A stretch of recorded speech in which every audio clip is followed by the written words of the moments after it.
અને ગૌમાતા કોના જીવનમાં નથી રહ્યા, ગૌમાતાની સેવા કોના જીવનમાં નથી રહી કે આપણે જેમને આપણા આચાર્ય શ્રી મહાપ્રભુને આપણે જાણીએ છીએ, આપણે શ્રી ગુસાઈજીને જાણીએ છીએ, આપણે શ્રીનાથજીને યદિ જાણીએ છીએ, આપણે શ્રી વિઠ્ઠલનાથજીને જાણીએ છીએ, તો આપણા મનમાં એ પણ જાણ હોવી જોઈએ કે તેમના જીવનમાં ગૌમાતાનું કેટલું ખાસું મહત્વ હતું.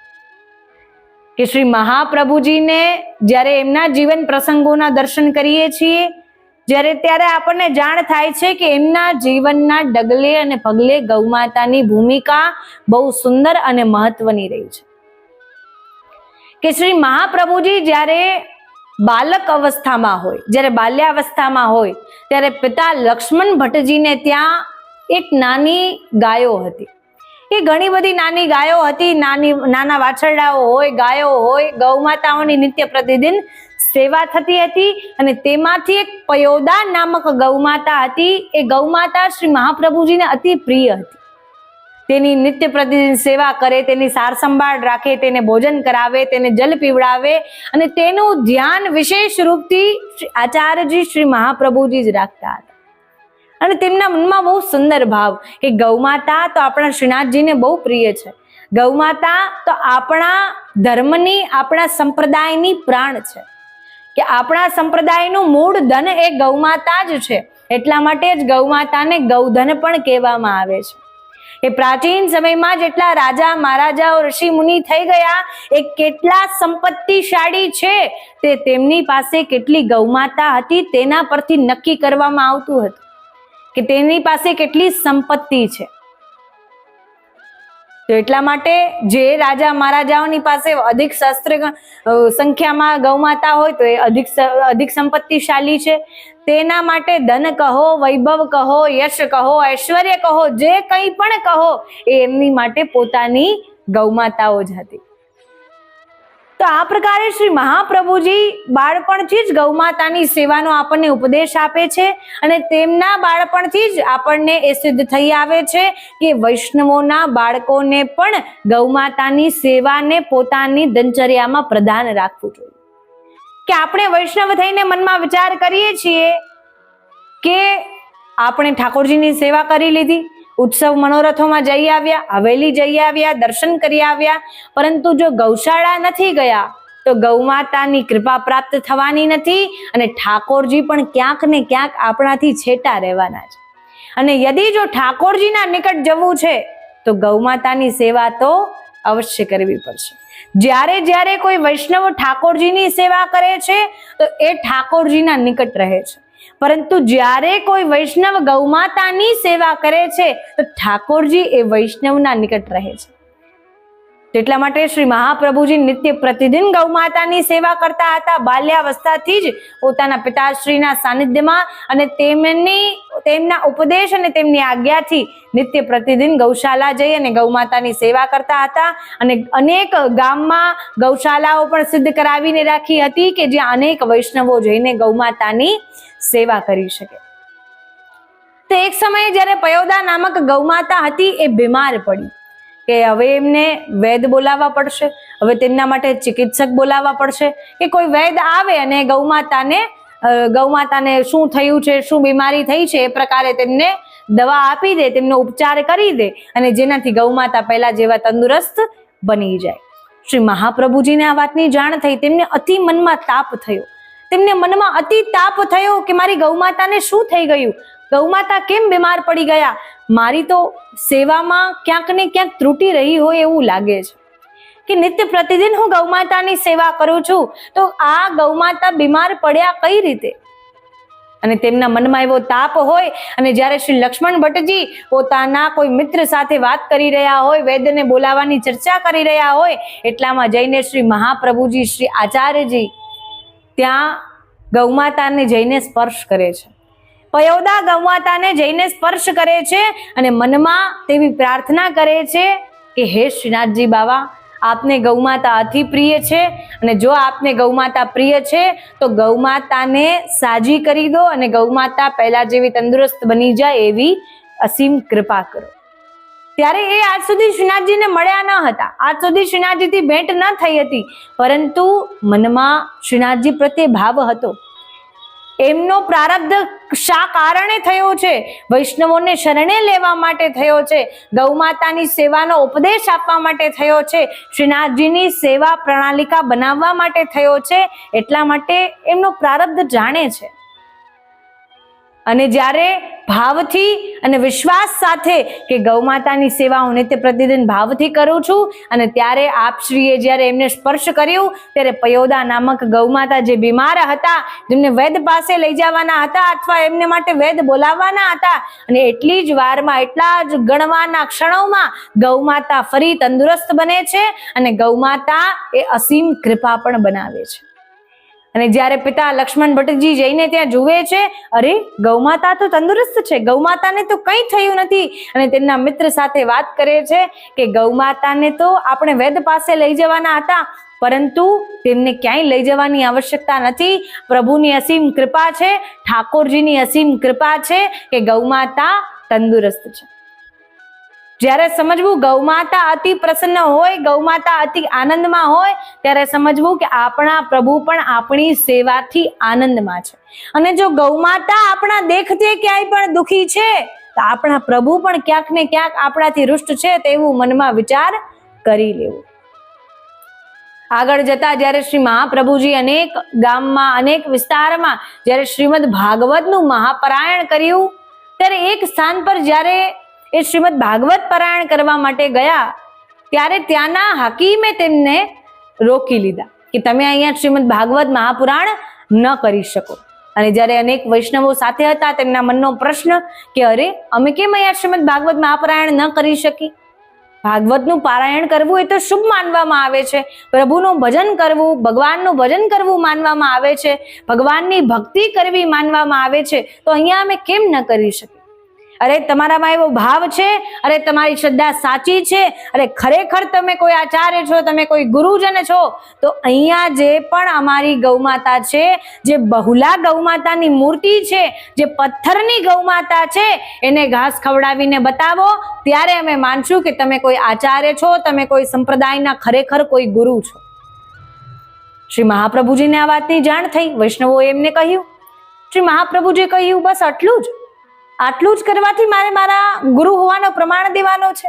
એમાં પ્રમાણ આપવાની કોઈ આવશ્યકતા નથી. આપણા મનમાં ભાવ હોવો જોઈએ, પથ્થરની ગૌ માતા પણ ઘાસ આરોગે છે. અને ત્યારે સાંજ પડી, 5-6 વાગ્યા આસપાસ જ્યારે શ્રી મહાપ્રભુજી, શ્રી આચાર્યજી અને સાથે ઘણા વૈષ્ણવ હતા, અને આપ શ્રી ગૌ માતા માટે લીલું પધરાવીને આવ્યા, ગૌ માતા માટે ઘાસ પધરાવીને આવ્યા, અને ગૌ માતાને પાસે જઈને ઘાસ રાખી દીધું. અને ત્યાં હાકીમ આવેલા છે, ત્યાં બધા ઘણા બીજા લોકો આવેલા છે, જ્યાં ગામના લોકો આવેલા છે, અને તેમની હાસી ઉડાવી રહ્યા છે. અરે આ બધા તો કેવા મૂર્ખ છે કે આ લોકોની મૂર્ખતા તો જોવો. એક પથ્થરની ગાય પાસે જઈને ઘાસ રાખી દીધું છે કે હવે ગાય ઘાસ ખાવાની છે. દુર્બુદ્ધિ, મનુષ્યની દુર્બુદ્ધિ કે એમને ભાષાનો પ્રયોગ કરતા પણ ન આવડે, કે કઈ પ્રકારે મર્યાદા માર્ગમાં, કઈ પ્રકારે પુષ્ટિ માર્ગમાં ભાષાનો પ્રયોગ કરવો એ ધ્યાન રાખવું અતિ આવશ્યક છે. એમને કહ્યું ગાય ક્યાં ઘાસ ખાવાની છે? અને ત્યારે શ્રી આચાર્યજી, શ્રી મહાપ્રભુજીએ બહુલા ગૌ માતાને દંડવત પ્રણામ કર્યા. બહુલા ગૌ માતાને જ્યારે વિનંતી કરી કે હે ગૌ માતા, હે 33 કોટી દેવતા આપનામાં બિરાજમાન છે, એમને પણ નમસ્કાર કરું છું. હે ગોલોકની ગૌ માતા, હે કામધેનુ બહુલા, મારા પર કૃપા કરો અને આ તૃણને આરોગો. તેમને ઘાસ આરોગવાની, લીલું ખાવાની પ્રાર્થના કરે છે, વિનંતી કરે છે. અને જોતામાં જ્યારે બધા વાર્તાલાપ કરી રહ્યા હોય, એટલા માટે એ બહુલા ગૌ માતાએ એ ઘાસને આરોગી લીધું છે. અને ત્યારે ચમત્કાર જોઈને દરેક ગામવાસીઓ ત્યાં અચંબિત રહી જાય છે કે અરે આ તો ખરેખર કોઈ દૈવી જીવ છે, આ તો ખરેખર કોઈ દેવ છે, આ તો ખરેખર કોઈ ભગવાન છે, આ તો સાક્ષાત ભગવાનનો અવતાર છે. આ ગુરુજન, આ આચાર્યશ્રી તો ખરેખર આપણને ભગવાન સાથે ભેટ કરાવનારા છે. બધા વૈષ્ણવો અને અન્ય જે વૈષ્ણવો ન હતા એ પણ એમનો ચમત્કાર જોઈને ગૌમાતાની કૃપાથી શ્રી મહાપ્રભુજી શ્રી આચાર્યજીના ચરણોમાં પડે છે અને તેમને સાષ્ટાંગ દંડવત પ્રણામ કરવા માટે સહાયક બને છે. તેમના માટે તેમના મનમાં એવો ભાવ પ્રગટ થાય છે, આ ગુરુજન, આ આચાર્યજી કોઈક એવા ચમત્કારી છે કે જે અમને અમારા જીવનમાં સઘળું સુખ પ્રાપ્ત કરાવી શકે છે. અને આ પ્રકારે બહુલા ગૌમાતાએ જ્યારે ઘાસ ગ્રહણ કર્યું ત્યારે બહુલા કામધેનુ બહુલાના કારણે શ્રી મહાપ્રભુજીનો એ ગામમાં જય જયકાર થઈ ગયો. તેમનો જય જયકાર થઈ ગયો અને લોકો તેમના સ્વરૂપને જાણવા લાગ્યા. આ રીતે એમના જીવનમાં અનેક પ્રસંગો બન્યા છે જેના પરથી આપણને જાણ થાય છે કે શ્રી મહાપ્રભુજીના જીવનમાં ગૌમાતાનું શું સ્થાન રહ્યું છે. શ્રી મહાપ્રભુજી ગૌમાતાને પોતાના જીવનમાં પોતાની આરાધ્ય માનતા હતા કે શ્રીનાથજીનું પ્રાગટ્ય પણ ધુમર ગૌમાતાના કારણે થવાનું છે એ પણ શ્રી મહાપ્રભુજીને જ્ઞાત હતું. કેમનું પ્રાગટ્ય થયું છે? કોઈ દેવનું પ્રાગટ્ય થયું છે. શ્રી ગિરિરાજજીમાં કોઈ દેવ પ્રગટ થયા છે, તેમની પૂજા કરવાની છે, તેમની સેવા પ્રણાલિકા કરવાની છે, એ ધુમર ગૌમાતાના કારણે જ જાણ થઈ હતી. આ પ્રકારે શ્રી મહાપ્રભુજીના અને જીવનમાં અનેક જીવન પ્રસંગો બન્યા છે કે જેના કારણે સિદ્ધ થઈ આવે છે કે એમનો સૌથી મોટો ઉપદેશ વૈષ્ણવોને હતો કે ગૌમાતાની સેવા કરો. ગૌ સેવા માત્રથી ઠાકોરજીની સેવાની પ્રાપ્તિ થઈ શકે છે. અને શ્રીનાથજી ચરિત્રામૃતમાં તો વર્ણન છે કે જે વૈષ્ણવ ગૌ સેવા સાથે ઠાકોરજીની સેવા કરે છે એ જ વૈષ્ણવ ઠાકોરજીની સેવાનો અધિકારી છે. અન્ય વૈષ્ણવો જે માત્ર ઠાકોરજીનું ભજન કર્યા કરે છે પરંતુ ગૌમાતા તરફ જોતા પણ નથી, એ ઠાકોરજીની સેવાના અધિકારી નથી. કેમ કે આપણા ઠાકોરજીને ગાયો અતિ પ્રિય છે, ઠાકોરજીને ગૌમાતાઓ અતિ પ્રિય છે. અને જો ઠાકોરજીની પ્રસન્નતાને પ્રાપ્ત કરવી હોય તો ગૌમાતાની પ્રસન્નતા પ્રાપ્ત કરવી અતિ આવશ્યક છે. તો આ જ રીતે આપણે ગૌમાતાની સેવા કરતા રહીએ. ગૌમાતાની સેવાથી અને એક ગૌદાન કરવા માત્રથી કામદા એકાદશી સિદ્ધ થઈ. જે પ્રકારે ગંધર્વોને સિદ્ધ થઈ, જે પ્રકારે એમના જીવનમાં એમનું કલ્યાણ થયું, એ જ પ્રકારે આપણે પણ કામદા એકાદશી વ્રત કથાને શ્રવણ કરીએ, કામદા એકાદશી વ્રતને ધારણ કરીએ અને ગૌમાતાની સેવા નિત્ય પ્રતિદિન કરીને આપણા ઠાકોરજીને પણ પ્રસન્ન કરીએ.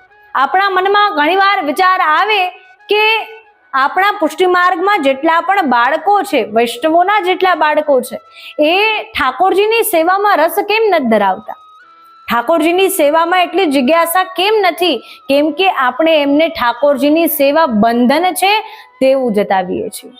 ગૌમાતાની સેવા કરવી, ગૌ સેવા કરીને ગૌ સેવાના માર્ગ દ્વારા ઠાકોરજીની સેવા પ્રાપ્ત થઈ શકે, આપણે તેમને જણાવતા જ નથી. ઠાકોરજીની સેવા કોઈ બંધન નહીં, પરંતુ ઠાકોરજીની સેવા એ પ્રભુ પ્રાપ્તિનો માર્ગ છે. એ આપણા બાળકોને સમજાવવું આવશ્યક છે. નહીં તો આ વૈષ્ણવોના જેટલા પણ બાળકો છે, આવનારું જેટલું ભવિષ્યની જેટલી પેઢીઓ છે, એ બધી ઠાકોરજીની સેવાથી વિમુખ થઈ જશે. અને જો યદી એમને ઠાકોરજીની સેવા તરફ વાળવા છે, આ યંગર જનરેશનથી ઠાકોરજીની સેવા કરાવી છે, તો સૌ પ્રથમ તેમના જીવનમાં ગૌ સેવાને એડ કરી દો, ઠાકોરજીની સેવા આપોઆપ થવા લાગશે.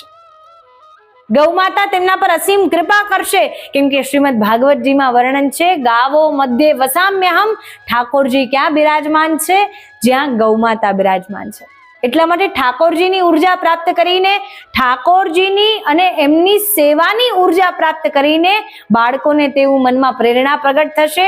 ગૌમાતાની સાત્વિક ઉર્જા પ્રાપ્ત કરીને ઠાકોરજીની સેવા કરવાની પ્રેરણા પ્રગટ થશે. તો આ જ પ્રકારે ગૌમાતાની સેવા કરતા રહીએ. ગૌમાતાની સેવા માટે અન્ય ભક્તોને પ્રેરિત કરીએ. ગૌમાતાની સેવા કરીને આપણા ઠાકોરજીની અસીમ કૃપાને પ્રાપ્ત કરીએ. ઠાકોરજી અવશ્ય આપને સાનુભાવ જતાવશે. ગૌ કથાને શ્રવણ કરતા રહીએ. જે કોઈ પણ ભક્ત ગૌ કથા શ્રવણ કરે છે અને ગૌ કથાને શ્રવણ કરાવે છે, તે પોતાના જીવનમાં અધિક સહસ્ત્ર ગણા પુણ્યોની પ્રાપ્તિ કરે છે. તો આ જ પ્રકારે ગૌમાતા અવશ્ય આપનું કલ્યાણ કરશે. ગૌમાતાની કૃપા આપ સૌ પર બની રહે તેવા આશીર્વાદ છે. ગૌમાતાની સેવા કરતા રહીએ. બોલ શ્રી ગિરિરાજ ધરણ કી જય, श्री कामधेनु मात की जय, श्री वल्लभाधीश की जय, अपने अपने गुरुदेव की जय।